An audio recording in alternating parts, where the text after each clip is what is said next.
masakit sa paa at minsay nakakatapilok pa. Marami pa ring mga babae ang nagsusuot ng high heels. Tiis ganda ang tawag dyan. Para naman mas maunawaan ito, sinubukan ng isang lalaking magsuot ng sapatos na detakong. At ang nilakad lang naman niya, 8 kilometro mula Ortigas hanggang Makati. Live mula sa Quezon City, si Dano Tingkungko may paandar. Jessica, kung makikita ninyo, napakaganda ng suot natin na 5 inches or more na platform stilettos. Pero paano na lang kung ilalakad natin ito, itatawid sa kalsada, gagamitin para makipagunahan sa bus, daily commute, maging yung pagpanikpanaog man lang dito sa footbridge na ito. Pero kung tutusin, ito ang pang-araw-araw na hamon na kinakaharap ng maraming babae sa araw-araw na sinubukan naman ng isang lalaki para malaman kung gaano ito kahirap. Pagkaganda-gandang mga dilag mula ulo hanggang paa, mula kolorete hanggang malatoring mga takong. Pero lahat daw ito, tiis ganda. Gaano ba katinding pagtitiis ang binubuno ng maraming babae araw-araw para lang maging maganda sa mata ng iba? Ito ang sinubukang maintindihan ni Nono at sentro ng isang video na class project pala ng kanilang grupo. As a girl, for me, it's really hard to wear heels. Like for work, it's required. I would deal with pain. I have an idea already. Pero yung kung gaano kagrabe yung pain, yun ang wala akong idea. Dokumentado sa video ang paglalakbay ni Nono at ng kanyang 3-inch pumps mula sa pagsukat at pagbili nito hanggang sa paglakad dito ng 2 oras lang naman o 8 kilometro mula Sho hanggang Ayala. Hindi ko maiwasang magpagewang-gewang. In-enjoy ko lang siya. Akala ko mawawala yung pain or makakalimutan ko yung pain.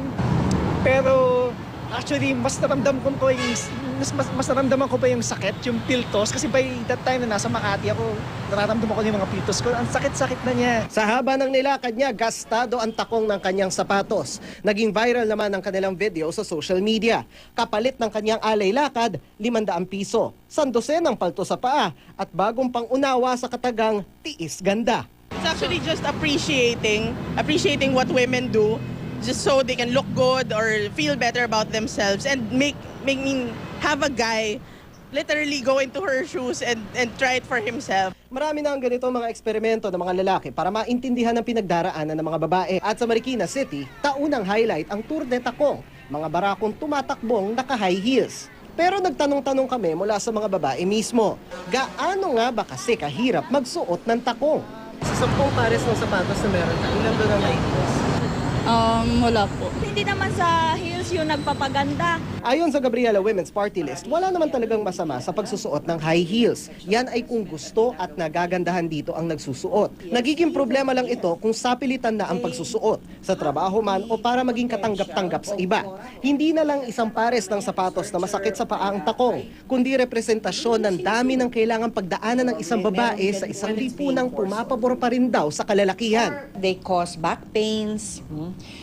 They are very difficult to wear, lalong-lalo na if you travel. Women are expected to be more than just efficient. They also must look, di ba, presentable and smart. Maganda man daw ang ganitong unang hakbang. Ika nga, marami pa raw dapat lakarin para sa tunay na gender equality sa ating lipunan. How can women compete if in school, halimbawa, ang mga subjects natin or the way we run the school is still conforming to the traditional ways?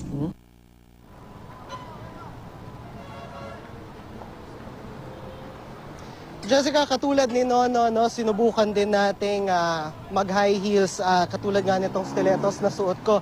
At sa totoo lang, yung pagtayo pa lang niya, medyo pahirapan na. All the more, yung pagbaba pa lang dito sa footbridge na ito. Pero yung kaya naman yung sinasabi sa atin, nung ilang mga babaeng nakausap natin, usually kung kailangan nila mag-high heels, ginagawa nila, hindi nila muna yon sinusuot. Binabaon muna nila yon at Usually, pag nagko-commute sila, nagsusuot muna sila ng ballet flats o trainers. Pagdating sa trabaho, saka na lang sila magpapalit ng sapatos para maging presentable, Jessica. Kanya-kanyang diskarte lang yan, Dano. Pero alam mo, meron ng mga kumpanya ngayon ng sapatos na ginagawang mas friendly sa mga babae yung kanilang mga produkto. Kasi talaga namang long-term may effect yan sa kalusugan ng mga nagsusuot ng high heels. Back pains, may mga na-aksidente, etc. Pero alam mo, napakasimple lang nitong bagay na to, no? Parang pagsusuot ng high heels. Pero napakalalim ng sinasabi nito tungkol sa ating lipunan at napakarami ring implications, ika nga.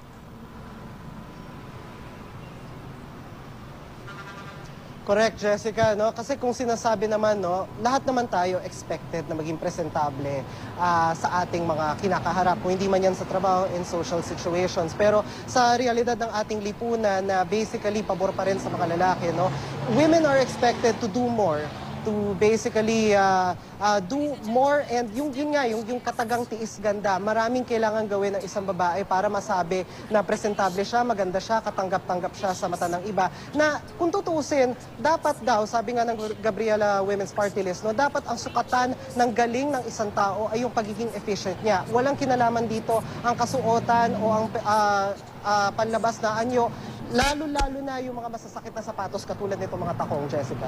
But thank you na sinubukan nyo, pati yung ginawa natin ng istorya, kung ano yung pinagdadaanan namin sa pagsusuot ng mga sapatos para sa trabaho o pag kinakailangan. Pero sabi nga ni Representative Ilagan ng Gabriela, kanya-kanyang choice yan. So pag ang pinili mo magsuot ng sapatos na talagang masakit sa paa, titiisin mo na lang talaga.